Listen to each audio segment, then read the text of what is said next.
Assalamualaikum warahmatullahi wabarakatuh. Innal hamdalillah nahmaduhu wa nasta'inuhu wa nastahdihi wa nastaghfiruh wa na'udzu billahi min shururi anfusina wa min sayyiati a'malina. Man yahdihillahu fala mudilla lahu wa man yudlil fala hadiya lahu. أشهد أن لا إله إلا الله وحده لا شريك له وأشهد أن محمدا عبده ورسوله. اللهم صل وسلم وبارك على سيدنا محمد وعلى آله وصحبه أجمعين. سبحانك لا علم لنا إلا ما علمتنا إنك أنت العليم الحكيم. رب اشرح لي صدري ويسر لي أمري واحلل عقدة من لساني يفقه قولي. اللهم افتح علينا فتوح العارفين وارزقنا فهم النبيين وإلهام الملائكة المقربين وأن تطلق به عن ألسنتنا وأن تفرج به عن قلوبنا وأن تشرح به عن صدورنا وأن تستعمل به عن أبداننا برحمتك يا أرحم الراحمين. والحمد لله رب العالمين وبعد فإن أصدق الحديث كتاب الله وخير الهدي هدي محمد وشر الأمور محدثاتها وكل محدثة بدعة وكل بدعة ضلالة وكل ضلالة في النار.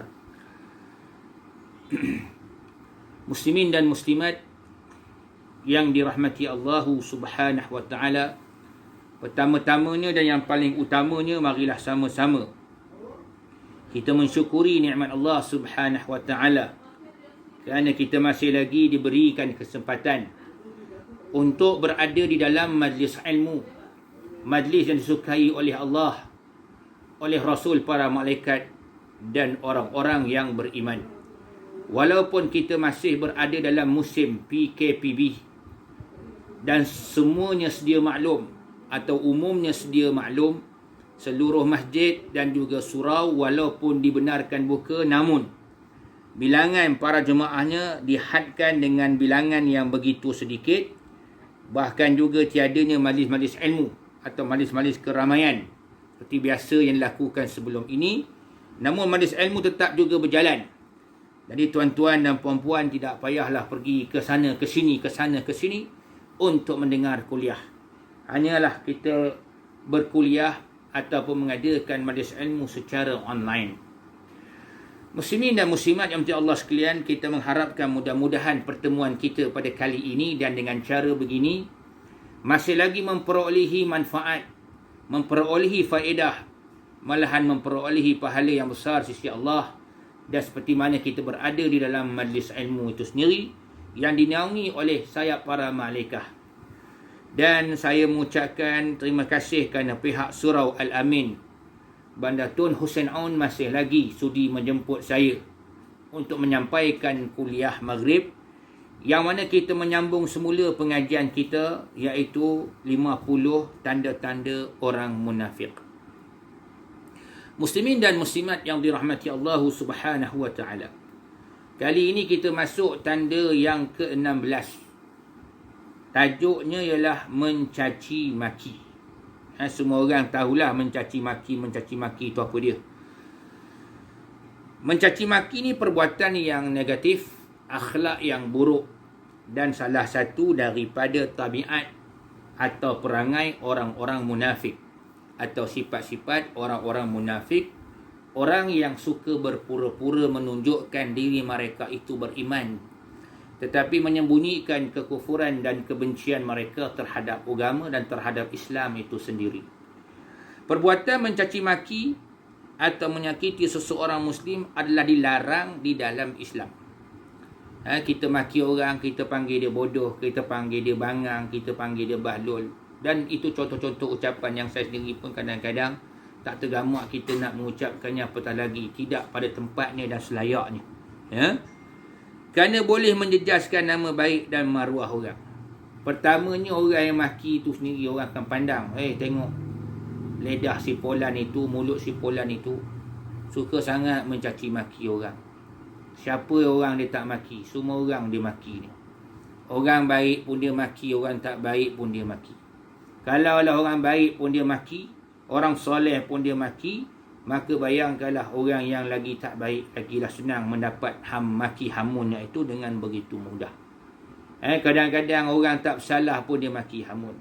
Orang buat baik pun dia maki, apatah lagi kalau orang buat perkara yang tidak baik.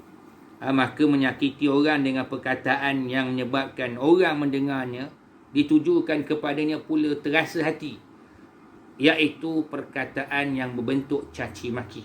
Maka ia merosakkan dan menjejaskan maruah dan nama baik orang yang melafaz dan menuturkan kata-kata yang sedemikian. Yang keduanya, maruah orang yang kena maki. Bayangkan kalau orang tu kena maki depan orang ramai. Zaman sekarang ni pun tak payah kita nak maki orang depan orang ramai. Cukuplah dalam media sosial, dalam Instagram, dalam Twitter, dalam FB dan sebagainya, menggunakan media sosial dalam erti kata menyalah penggunaannya. Dia guna tak apa, tapi jangan salah gunakan. Lagi dahsyat ialah kita memaki hamun orang buat benda baik. Kita caci, kita maki orang buat benda yang tidak baik. Minta maaf, mencaci maki orang yang buat perkara yang baik. Secara logiknya, kalau orang buat benda tak baik, orang maki. Biasanya kita dengar berita yang cukup panas di media sekarang ini ialah pemandu mabuk bila bawa kereta menyebabkan kematian orang lain. Banyak mangsa-mangsa yang kita baca dalam dada akhbar ataupun di akhbar-akhbar.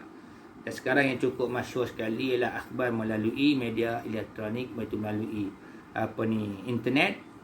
Banyak hari, setiap hari, kebanyakan kita mendengar berita orang-orang yang menjadi mangsa pelanggaran atau kemalangan adalah daripada pemandu yang mabuk. Allahu Akbar. Jadi orang maki pemandu yang mabuk tadi itu. Jadi benda ini secara logiknya orang kata berlakulah. Biasa berlaku. Cuma maki ni satulah. Maki ni, ada keadaan maki dalam Islam dibenarkan. Salah satu daripada cara kita mencegah kemungkaran. Tapi kena faham, bukan kita pertama sekali nampak je kemungkaran daripada orang yang kita belum pasti, belum kenal lagi siapa dia, betulkah dia ni memang ahli maksiat ataupun hari tu baru pertama kali melakukan dosa maksiat, kita maki terus. Mungkin kita boleh beri nasihat lebih dahulu. Terangkan kat dia apakah itu dosa, apakah itu mungkar, apakah itu maksiat. Yang kali keduanya kita tengok dia buat kali kedua, dia masih lagi melakukannya. Kali ketiga barulah kita boleh memakinya, seperti mana kita melihat orang melakukan bid'ah. Hai ahlu bid'ah. Orang melakukan khurafat. Hai kumpulan yang melakukan khurafat atau syirik, ataupun juga hai si bodoh. Yang janganlah mencaci makinya itu dengan mengatakan perkataan yang boleh membawa kepada fitnah, yang lagi dahsyat membawa kepada qazaf atau hukuman menuduh seseorang yang berzina tetapi tidak berzina sedangkan ia tidak punya 4 orang saksi. Seperti kita panggil orang penzina. Wal'iyazbillah. Kita maki dia dengan panggil dia, penzina. Hai si pelacur, hai si anak haram dan seumpamanya. Jadi walau bagaimanapun, sifat orang munafik ni, dia tidak suka melihat orang melakukan kebaikan. Orang menegur, menyampaikan perkara yang makruf, mengajak kepada yang makruf, memberi nasihat, mencegah kemungkaran. Orang buat benda baik, apa saja benda makruf, dia melihat sebab penilaian perkara yang baik pada pandangan orang-orang munafik adalah suatu perkara yang tidak baik. Ini orang munafik. Jadi sebab itu dia akan caci maki dia. Kerana dia memang tidak suka kepada amalan yang soleh. Dia tak suka kepada amalan-amalan kebajikan yang dilakukan oleh orang lain. Jadi perkara yang paling sesuai bagi dia ialah dia menghina, mencaci, memaki perbuatan-perbuatan kebaikan yang dilakukan oleh orang-orang yang beriman. Ini sikap mereka lah. Ini sikap orang-orang munafik. Jadi memang mereka tidak suka kepada amal soleh. Tengok orang solat jemaah tak suka. Tengok orang sembahyang pun dia tak suka. Tengok orang menderma dia tak suka. Orang yang rajin menderma pun dia tak suka. Orang yang rajin menyampaikan kebaikan, menyampaikan derma, atau banyak buat amal soleh, dia memang tak suka.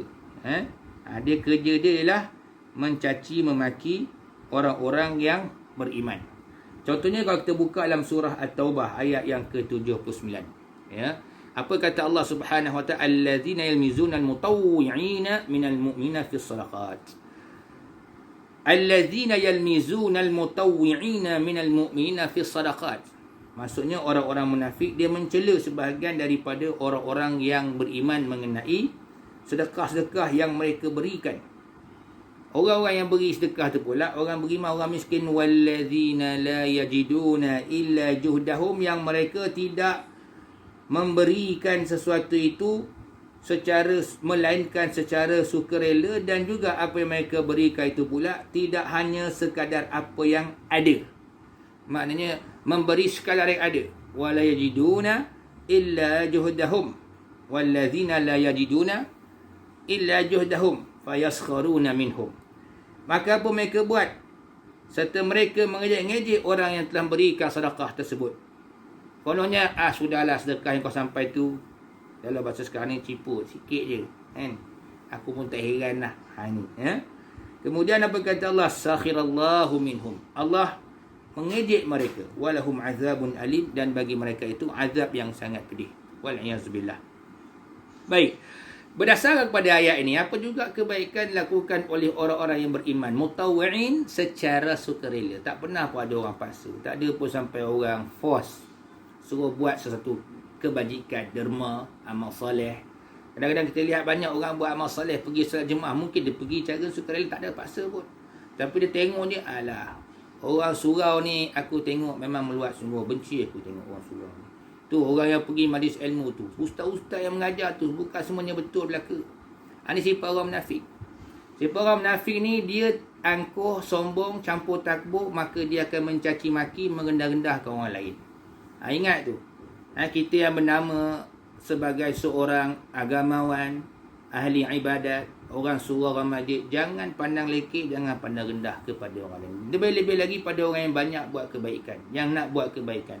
Kalau dia mutawwi'in, orang yang sukarela buat kebaikan, jangan kita hina, jangan kita caci, jangan kita maki. Sikap demikian itu sikap orang munafik, dan merupakan satu pembohongan yang amat besar dan nyata. Ya. Tadi saya baca dalam surah At-Taubah ayat 79 tu contoh yang Allah berikan. Allazina yalmizuna al-mutawwi'ina minal mu'minina fi sadaqati wa la yajiduna illa juhdahum. Fayaskharuna minhum sakhirallahu minhum wa lahum azabun alim. Dan juga dalam surah Al-Ahzab ayat 58, wallazina yu'dhuna al-mu'minina wal mu'minati bighairi maktasabu faqad ihtamalu buhtanan wa ithman mubina. Orang-orang yang menyakiti kaum mukminin dari kalangan lelaki dan wanita dengan sesuatu yang tidak diperbuatnya. Itu dia. Zaman Rasulullah SAW dahulunya, Aisyah dituduh sebagai pezina. Dituduh sahabat melakukan perbuatan-perbuatan keji, perbuatan-perbuatan maksiat. Ini dia. Sedangkan sahabat tidak melakukannya. Jadi bayangkan macam mana keadaan orang beriman, baik orang lelaki, baik orang perempuan pada masa itu. Perasaan mereka macam mana? Bighairi maktasabu, sesuatu yang tidak mereka lakukan. Maka sesungguhnya Allah Ta'ala kata mereka memikul kebohongan yang besar dan dosa yang nyata. Jadi hukuman di dalam Islam bagi orang yang mencaci maki, ada tak hukuman peruntukan dia dalam undang-undang syariah?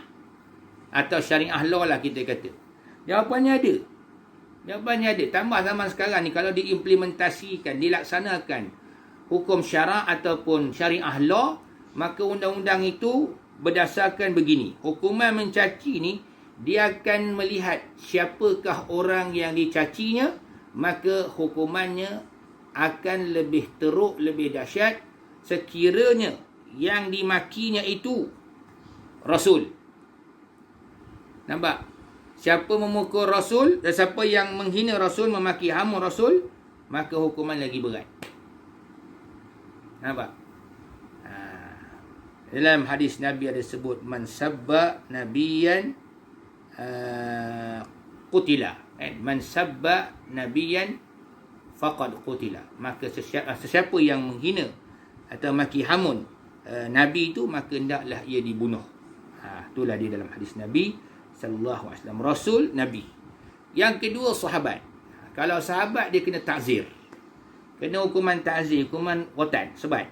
Sebat ni maknanya tengok pada hakim pada masa itu. Lebih berat hukumannya lagi.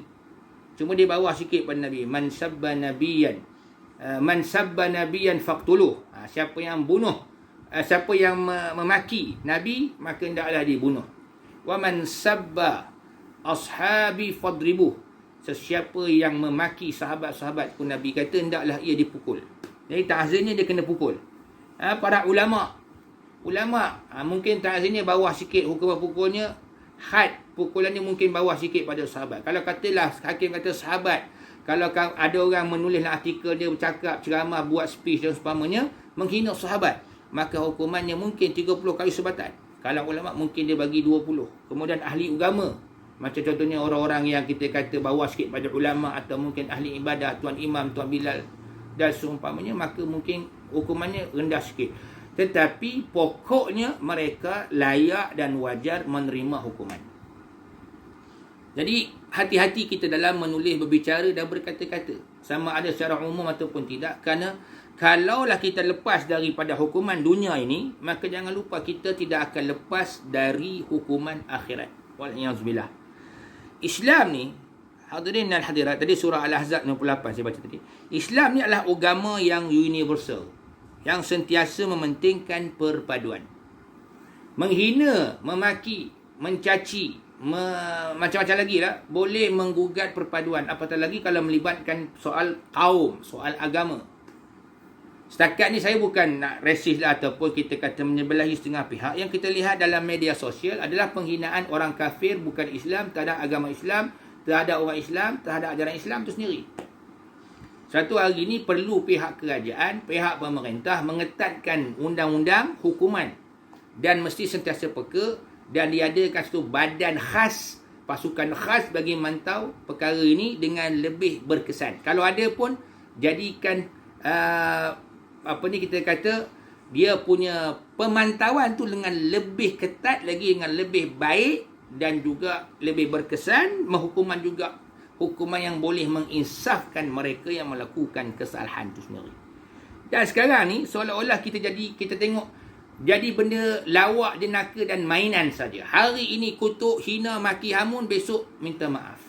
Dan undang-undang ni pun juga perlu digubah ataupun perlu dilaksanakan. Kalau boleh berkata sebarangan, maka anda juga berhak menerima sebarangan, tiada ampun, tiada maaf. Ini boleh. Sebab perkara ini dilakukan oleh orang yang akalnya normal, orang yang waras. Janganlah orang tak waras. Tapi saya tak pernah lagi tengok orang yang tak waras, orang yang tak waras boleh menghina agama. Susah begitu. Kalau ada, memanglah kita kata ibaratkan mencari antah dalam beras, perkara yang kita katakan kes terpencil. Ya. Baik. Boleh menggugat keharmonian. Bukan sekadar orang bukan Islam juga dilarang. Wala tasubbul ladzina yad'una min dunillahi fayasubbullaha 'adwan min ghairi ilm. Wala yasubbul ladzina yad'una min dunillahi fayasubbullaha dzulman bighairi ilm. Kamu jangan memaki hamun orang yang menyembah selain daripada Allah Subhanahu wa taala. Memaki hamun, mencela, mengejek mereka, sebab mereka akan balas balik menghina Allah secara zalim tanpa ilmu. Islam melarang buat dalam surah Al-An'am ayat 108. Ini larangan dalam Al-Quran kita menghina agama lain. Ini kan pula orang-orang bukan Islam menghina agama Islam. Dan saling hormat menghormati antara satu sama lain. Kita ni kena hormat menghormati antara satu sama lain. Tak kira pangkat. Orang pangkat besar jangan hina orang pangkat kecil. Kita duduk di pejabat, kita duduk dalam kejiranan, duduk dalam surau masjid. Yang jawatan besar, pegawai eksekutif, yang menjadi tok penghulu, ketua kampung, ketua bahagian, ketua cawangan, apa-apa juga oleh ketua cabang, ataupun pemimpin masyarakat. Orang yang ada jawatan besar, jangan menghina orang yang tak ada jawatan ataupun orang yang berjawatan kecil. Nak lagi kita duduk dalam surau dalam masjid. Ini sampai kadang-kadang ada tempat khas untuk orang-orang yang besar-besar. Dahlah tak bercampur dengan orang-orang yang tak ada berpangkat ataupun orang bawahan ini. Kemudian kita mencaci maki lagi dia, menghina dia. Dengan pendapatan yang kecil kadang-kadang kita menghina dia. Ataupun disebabkan dia tidak punya pangkat. Ataupun sebabkan kesusahan hidup dia dan seumpamanya. Serta kedudukan dan juga keturunan. Hormatlah orang lain walaupun tidak punya kedudukan. Walaupun keturunannya keturunan orang yang bisya-bisya. Bahasa orang sekarang lah, bisya-bisya. Jangan kita pandang orang. Orang yang ada keturunan kononnya ada salah silah dengan Rasulullah SAW, memandang hina orang yang tidak langsung salah silah dengan Nabi SAW. Jangan. Ini perbuatan jahiliah. Saya bacakan hadis dan hadis ini ada sahih. Kullukum li Adam wa Adamu min turab la fadla li Arabin wala ajamiyin illa bitaqwa. Nabi kata sendiri.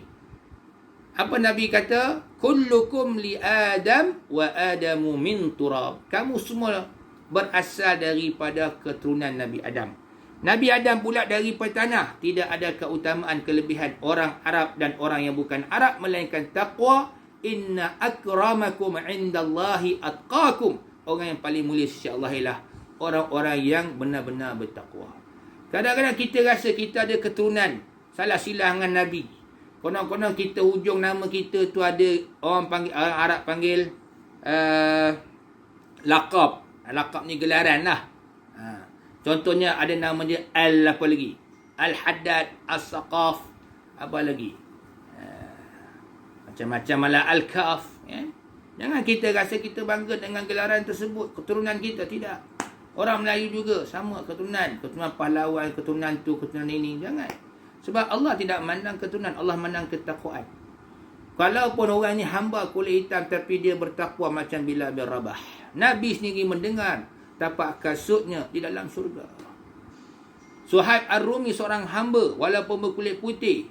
Tapi dia seorang yang ada disebutkan dalam Al-Quranul Karim. Wa minan nasi man yashri nafsahu ibtigha'a mardatillah. Orang yang telah menjualkan dirinya, sanggup untuk berhijrah, menyerahkan segala hartanya kepada kaum kafir Quraisy yang ditahan pada masa itu, semata-mata memilih jalan untuk berhijrah ke Madinah dengan dirinya tanpa membawa barang-barang perniagaannya, walaupun telah diusahakan dengan titik peluh dan penat lelahnya ketika di Makkah.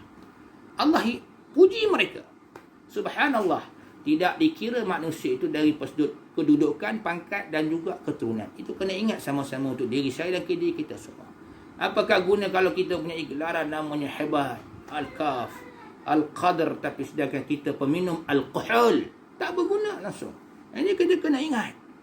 Sebab manusia itu diukur takwanya, keimanannya, ketakwaannya kepada Allah Subhanahu wa ta'ala, bukan diukur dirinya daripada sudut keturunannya, harta bendanya, pangkat dan juga keturunannya. Jadi dalam Islam kita dilarang menghina agama lain. Kita juga dilarang menghina orang-orang yang tidak mempunyai pangkat, kedudukan dan harta serta disebabkan kehidupannya yang miskin. Termasuklah orang-orang yang jahil, orang-orang yang tidak pandai, tidak cerdik. Jangan dihina. Orang yang tak pandai, dia belajar, jangan hina dengan kebodohan. Sebabkan dia masih lagi mau belajar. Tetapi lebih hina lagi bila mana seseorang itu sudah pandai tapi mengaku dirinya sangat pandai dan tidak pernah mengakunya dirinya itu tidak mengetahui, malah mengetahui segala-galanya. Ini masalah takbur dan masalah sombong yang ada dalam diri manusia. Malah Islam itulah sentiasa menjaga kehormatan diri dan marah orang lain agar dapat membentuk budaya hidup masyarakat penyayang dan berakhlak mulia berlandaskan Islam. Bayangkan kalau hidup orang Islam ni dalam kehidupan mereka bermasyarakat, tak kisahlah masyarakat duduklah surau, dalam masjid, dalam perumahan, dalam pejabat, dalam jabatan, dalam sebuah negeri dan negara, tapi kalau ada saling hormat menghormati di antara satu sama lain dan mengukuhkan perpaduan dan keharmonian. Bismillah, masya-Allah. Cantik kehidupan ini. Ya. Ya ayyuhallazina amanu la yaskhar qaumun min qaumin asa an yakunu khairan minhum, dalam surah Al-Hujurat. Wahai orang-orang yang beriman, la yaskhar, jangan engkau menghina atau mencaci sesuatu kaum. Kita orang Melayu caci kaum yang bukan Melayu. Orang bukan Melayu pula caci kaum Melayu. Orang rakyat Malaysia hina pula bangsa lain, warga negara yang lain. Tapi kalau buat salah tu orang marah lah, tu lain ceritalah. Masuk negara kita tanpa izin, kemudian bersenang-lenang melanggar peraturan, kesalahan, itu lain tuan-tuan. Itu saya tadi, dari segi logik termasuk daripada sudut nature-nya, kita kata tabi'inya, secara lumrahnya orang marah, kan? Siapa yang tak marah? Tu kalau tuan-tuan lah, rumah tuan-tuan, tiba-tiba orang main buka pintu, masuk-masuk duduk baring kat atas sofa, yang dengan baju bau masam, badan berpeluh-peluh, tak mandi, pintu pergi malak masuk ke dapur, buka peti ais, ambil air minum, kemudian duduk atas meja selamba je makan. Orang tak pelawa pun masuk pun tak bagi salam. Bayangkan. Begitulah kita buat perumpamaan lah. Orang datang tanpa minta izin, masuk-masuk gitu saja. Ataupun tetamu, walaupun datang dengan minta izin, kita jemput masuk, tapi dia buat macam rumah dia sendiri. Senang-senang dia je. Gitu. Ini. Baik. Jadi kata Allah Ta'ala, asa an yakunu khairan minhum, barangkali dia lebih baik daripada kamu. Kadang-kadang kita menghina setiap kaum, kita lupa kaum lebih baik daripada kita sendiri. Mungkin. Kalau kita kata kita memandang hina kepada orang yang berkulit hitam. Sekarang isu yang berlaku di Amerika. Sebab kerana diskriminasi terhadap kaum kulit hitam, akhirnya orang kulit hitam, kulit putih sekali bangun. Buat huru-hara, buat kekecohan, demonstrasi, bakar tempat-tempat awam, harta benda awam termasuklah harta benda milik polis. Jadi bayangkan huru-haranya. Sebab bila mana tindakan itu memilih bulu atau melihat kepada kaum, warna kulit dan seumpamanya. Padahal kita dalam Islam ni, kita diingatkan sebagaimana yang saya sebut sebentar tadi. Sayyidina Bilal bin Rabah, seorang yang berkulit hitam, hamba, abdi, tetapi dia dijamin untuk masuk syurga oleh Rasulullah dan pengakuan Nabi sendiri ketika malam Isra dan Mi'raj. Subhanallah. Itu dalam Islam. Wa in ta'ammara alaikum abdun habsyiyun. Dalam hadis tentang wajib taat pada uli amri, walaupun pemerintah kamu itu hamba abdi daripada Habasyah, wajib kita taat. Selagi mana ma'aqama fikum kitab Allah, selagi mana dia melaksanakan hukum Allah. Kadang-kadang kita hina orang-orang yang bukan daripada kalangan bangsa kita, tapi dia kadang-kadang lebih hebat daripada kita. Kadang-kadang lah kita lihat orang Bangladesh yang kadang-kadang duduk kerja sebagai kita kata kerja buruh je lah dekat stesen minyak. Dia yang kadang-kadang azan, dia yang kadang-kadang jadi imam, kadang-kadang mereka jadi imam surah masjid, bacaan mereka berselam, Masya Allah. Dia kata dengar dua satu kisah dekat Masjid Negara, seorang Arab Mesir yang jadi tukang cuci tandas, tapi bila dia solat sama imam baca, kita tak katakan salah baca, tapi tersangkut-sangkut. Maklumlah, surah-surah yang dibaca ni kadang-kadang ada wat lupa, ada yang tak ingat, tersangkut, dia tolong sambungkan.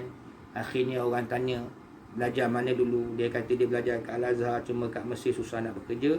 Dia kerjalah kat sini, gaji sini besar, kan? Jadi sesuai lah dengan, walaupun jadi tukang cuci tandas masjid, jadilah akhirnya orang angkat dia jadi imam untuk jadi imam pengganti saja. Saya dengar kisah begitulah. Kisahnya bagi saya tak heran.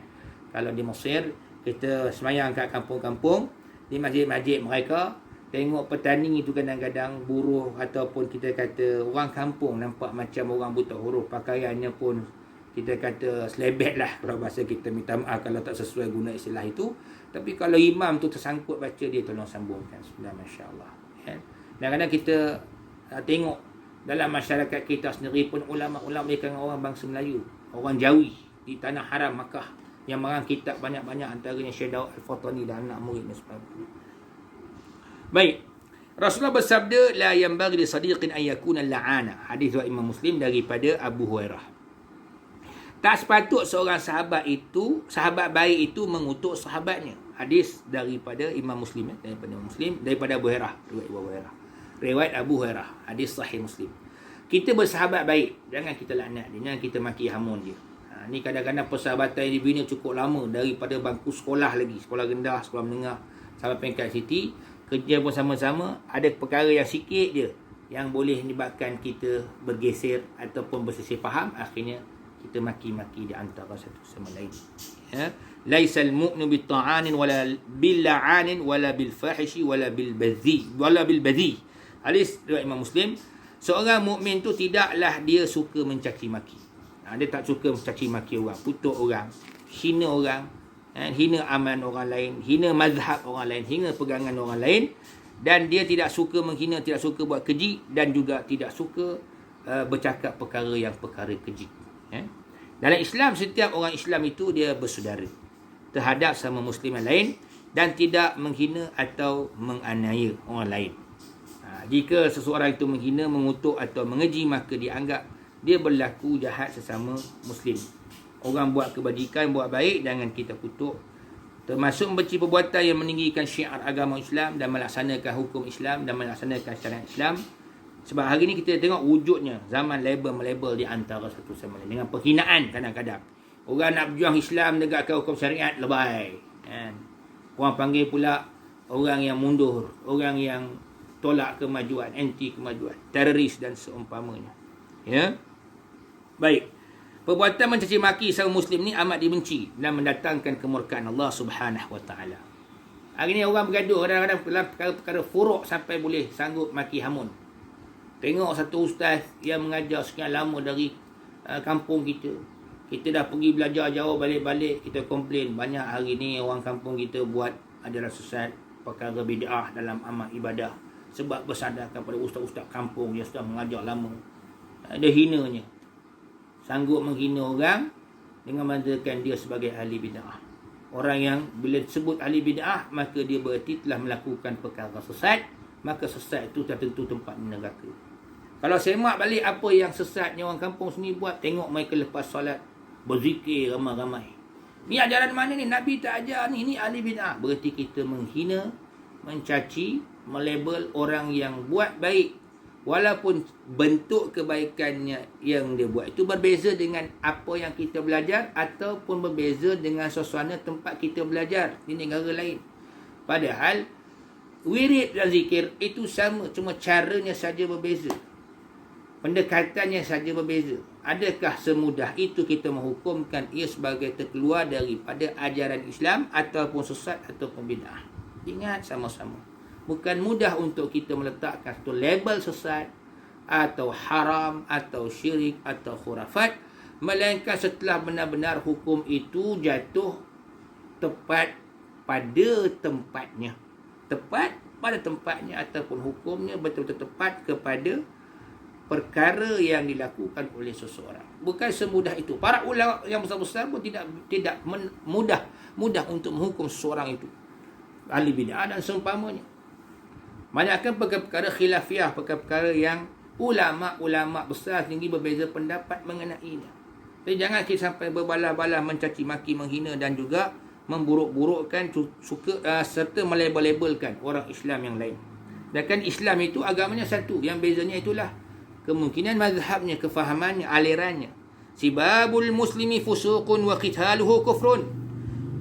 Memaki hamun, mencela orang Islam itu fasik dan membunuhnya termasuk kafir. Bukan kafir berarti terkeluar dari Islam, tapi perbuatannya adalah dosa yang besar. Itu maksudnya. Dalam hadis Nabi SAW, tadi hadis Abu Daud, dan ini pula hadis Nabi lagi yang diriwayatkan oleh semua para perawi kecuali satu je, Ibnu Majah. La'nul mu'mini ka qatlihi. Mengutuk seseorang atau melaknat seseorang Muslim sama macam kita bunuh dia. Dosa ni besar. Sama macam kita bunuh dia. Kita tak bunuh fizikal dia. Kita tak mencabut nyawanya. Tidak membunuhnya. Tidak mencabut nyawanya. Tidak mengancam nyawanya. Tetapi kita telah menghinanya saja. Cukup seperti mana kita membunuhnya. Rasulullah bersabda lagi, La yadkhulul jannata man la ya'manu jaruhu bawa'iqahu. Hadis riwayat Imam Muslim. Tidak masuk syurga seseorang yang tetangganya atau jirannya tidak merasakan aman dari gangguannya ataupun menyakitinya. Wal'iyazubillah. Jadi, bila kita lihat, kalau kita hidup berjiran ni, jagalah mulut kita, jagalah perbuatan kita. Ni saya nak ingatkan setengah-setengah orang kadang-kadang. Kita marah anak jiran kita. Jangan sampai anak dia balik masuk rumah mengadu, kecil hati anak jiran kita sebab kita marah anak dia. Cara marah dia, anak dia ada cara dia tentu. Ini cuma bab adab. Ya. Marahlah dengan cara berhemah. Dengan cara yang sesuai menurut umur, menurut perwatakan dan kesalahan. Dan jangan sampai membabitkan soal mak bapak. Ini masalah kita dalam hidup kejiranan. Kau ni bapak kau tak ajar ke? Mak kau tak ajar ke? Ni salah. Mak bapak kau dengan mak kau sendiri biasa buat dalam rumah. Betul kau sampai bawa-bawa kat luar. Jangan cakap itu. Waliyahzubillah tuan-tuan. Kalau tahu dia jiran kita tu kacik hati. Bergaduh. Dan kalau dia bergaduh tuan, tersilap berparang-parang, bercangkur-cangkur, bersabit-sabit, kan susah. Maka sebab itu jaga lidah, jaga mulut. Perbuatan kita juga sama. Kadang-kadang mungkin perbuatan kita menyakiti hati jiran kita. Sapu sampah kita buang sampah ke tempat dia. Ataupun sampah kita sapu tu terbang ke tempat dia, kita pun tak kau buat tahulah, lantaklah depan rumah kau ke depan rumahku. Perbuatan ini menyakiti hati jiran. Maka jiran kita lihat, dia rasa aku tak senang hati dengan si Fulan ni sebagai jiran aku. Ni tiap-tiap hari dia rasa susah bila jiran tengok muka. Tak payah kata muka, dengar suara dia rasa susah hati dah. Ini dia. Yang kadang-kadang walaupun berjemaah satu surau, satu masjid, tapi tak mau bersalam-salamat sebab tak apa suka. Tuan, awas. Kita yang bernama orang beriman, orang soleh, rajin beramal, puasa 6 hari dalam bulan Syawal, tak pernah tinggal puasa putih, puasa hitam, tak pernah tinggal langsung puasa sunat Isnin Khamis. Tapi kadang-kadang jiran tak suka kita sebab kena mulut kita kadang-kadang. Rasa bangga kita ada ujub, rasa riak, sombong kita ada. Maka kita buang sebab itu Nabi kata orang ni tak masuk syurga. Siapa tahu perbuatan menyakiti jiran itu adalah haram, tapi dia masih lagi menghalalkannya, maka hukumnya kafir, kata ulama. Perbuatan menyakiti hati jiran itu adalah haram, tapi dia menghalalkannya, maka hukumnya adalah haram. Dan kalau dia telah tahu perbuatannya itu haram lalu dia melakukannya, jadi kata ulama, arti tak masuk syurga itu dia lewat masuk syurga. Dia kena hukum dulu dekat akhirat, masuk dalam neraka dulu, kemudian dah habis dosanya barulah dikeluarkan dari neraka dan dimasukkan dalam syurga. Waliyazbillah, para hadirin sekalian. Jadi cukuplah hanya sekadar saja untuk hari ini. Mudah-mudahan apa yang kita dengar menambahkan lagi iman dan ilmu kita serta amal kita, tu yang sangat penting. Bukanlah berarti bila saya yang menyampaikan kuliah ni saya perfect, sempurna 100%. Orang yang bercakap lebih banyak lagi kekurangannya, tuan-tuan. Maka sama-samalah kita membaiki diri kita, berdoa kepada Allah sentiasa agar kita menjadi hamba-hambanya yang beriman serta yang beramal soleh dan juga bertakwa. Dan saya kira cukuplah hanya sekadar saja untuk hari ini. Dan marilah sama-sama kita menangguhkan majlis kita dengan doa dan tasbih kafarah.